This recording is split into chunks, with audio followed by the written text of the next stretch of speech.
Hey traders, Raghee here, and in this update we're going to dive into the day trade from this morning that I want to highlight, but we're going to start with the daily, and that's because a lot of traders don't focus on the daily when they're going to day trade, and that's because there's this misguided notion that all you need to know is on the intraday time frame, and I don't believe that to be really true.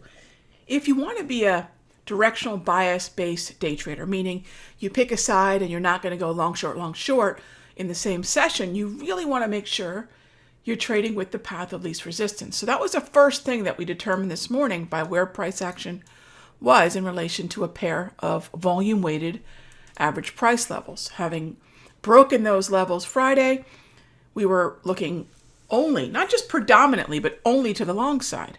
All right, so then fast forward to what we ended up with this morning. And once the bell rings, we know we've got the clearing period.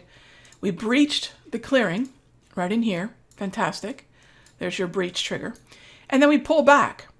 And that pullback was where we had our first zone of support. We were looking at either really aggressively 320 or, according to the alert, 310. We get our fill right here. And then we're just looking for the market to follow through to the upside.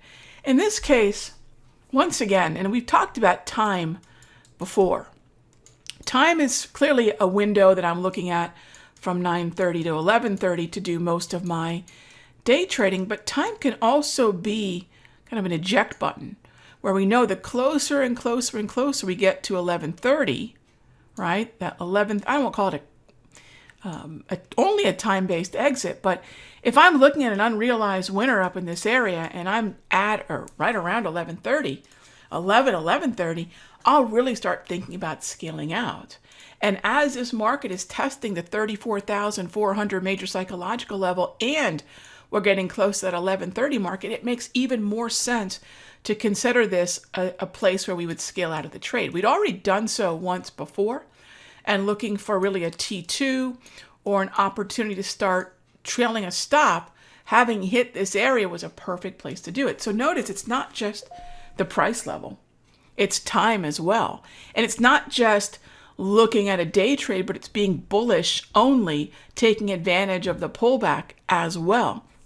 And then it's not just looking at a 5-minute or a 1-minute time frame. It's really relying on that directional bias to come from the daily time frame. So try this process, and I think it's going to make your trading, day trading, a whole lot more clear, a whole lot more confident, and I'll see you all in the next update.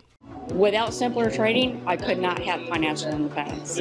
This is one of the best investments I ever made in my life. It's helping me find consistency. It's one of the things that won me